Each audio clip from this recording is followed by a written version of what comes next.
Hello and welcome to another episode of Top Deck, the series where we take a look at some of the leading TCG deck lists. And this time we have on Mason's list that took first place at a UK WCQ event, and he was playing Sky Striker featuring Linkbound.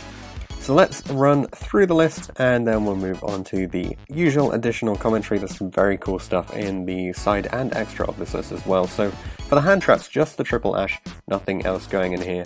And then the usual standard lineup for most of the spells, except for we've got two Linkbound here, which is a quick play spell that allows you to put your extra deck monster from your graveyard back into the extra deck, draw some cards, and then play some cards from your hand back onto the bottom of the deck. So it's kind of like a mini Sayuja effect that resets your Kigari, which is actually really nice to have. Then he is playing the Metal Foes Fusion to go with the goods. Triple of the field spell, one of each of the utility cards here.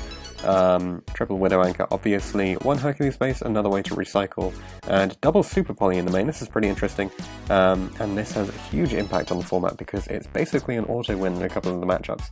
And then double Twisters to remove potentially problematic back row, because so many decks do set up problems in the spell trap zone at the moment. For the extra deck, we have one Violet Chimera. Obviously you can Super Poly away your opponent's pretty much entire Salamangreat board.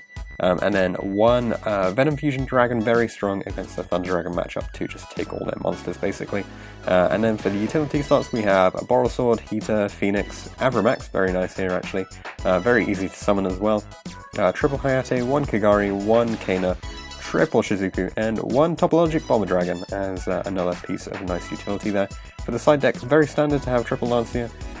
Interesting to take the triple Veiler rather than triple Impermanence, and then third Twisters, triple Evenly, double Full House, really good against the Burn deck actually, and then a triple Summon Limit.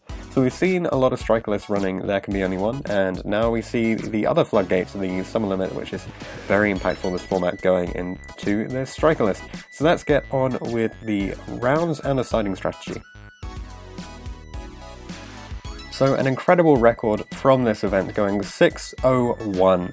Just a single draw, no losses, and the draw actually comes in the first round against Pendulum. So Mason won the die roll. He says that the Endymion Boss Monster and Jackal are just too good when you don't draw the Super Poly to out them, and were too strong in Game 2. If he had played another spell card in Game 3, then he would have lost due to a face-down spell-shattering arrow, but as it was, he ended with a draw. Round 2 against Heroes, he won this 2-1. Winning the die roll, he went 1-0 swiftly and then got smashed Game 2 by Naturia Beast and Darklaw. And then Game 3 he had double engage and multi-roll, so you just don't lose from that kind of position. Round 3 against Orcust, he won this 2-0. Lost the die roll. The bye, essentially maining Super Poly and Call by the Grave tilts this matchup massively, so you just easily win it. Round 4 against Orcust Danger, he won this 2-0. Lost the die roll, the opponent made 5 creatures and ended on a Galatea with 2 Fog Blades, but ultimately just not enough because those are Fog Blades, so they're not really a problem. Round 5 against Salamangreat, he won 2-0, won the die roll. Opening hand in Game 1 was totally garbage, however the opponent got overconfident, went for the Fusion of Fire instead of the Wolf and got called by the Graves and lost there. And then round 6 against Mystic Mindburn, you win the die roll, arguably one of the hardest matchups here. He hates the Geometria because it slows you down so much, but he kept having multi-roll on Area 0 in order to get rid of them, the tokens anyway. And the final round, round 7, going up against Orcust once again, winning 2-1, won the die roll. The hand was pretty bad in Game 1, so he lost, but Game 2 was pretty back and forth, winning using the Mech Knight Avramax and a Widow Anchor. And then in Game 3, time was called and he won by having a Kana stopping a Boral Sword attack, so a very strong record there, proving the versatility of the deck in all kinds of matchups, but also especially its power against the Orcust deck, which is very important for the modern format. So on to the siding strategy then. It doesn't look like he's making any special changes for going second, but for going first against Orcust, in come 3 Summon Limit and out go 2 Forge Bearer Goods and a Metal Foes Fusion. Against Pendulum, he's got evenly matched and Twin Twisters for them. For Salamangreat, the Summon Limits and the evenly matched, once again evenly is going to be really important. I believe this is actually all for going for second. Yeah, this is most likely for going second because I don't see why you would side evenly going first against Salamangreat. But you could side the Summon Limits for going first and the Evenlies for going second.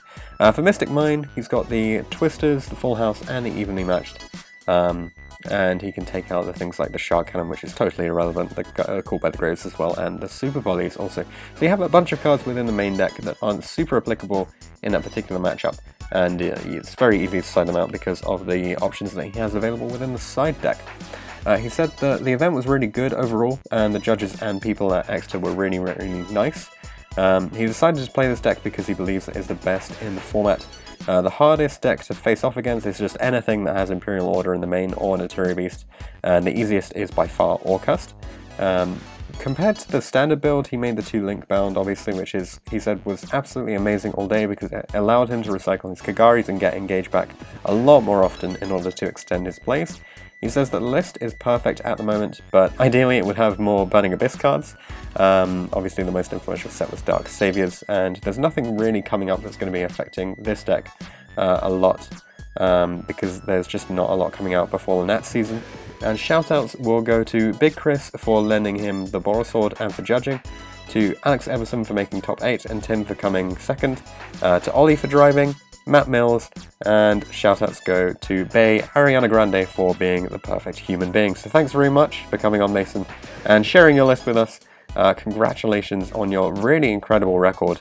601 is super impressive, and I really like the way that you've gone with this deck.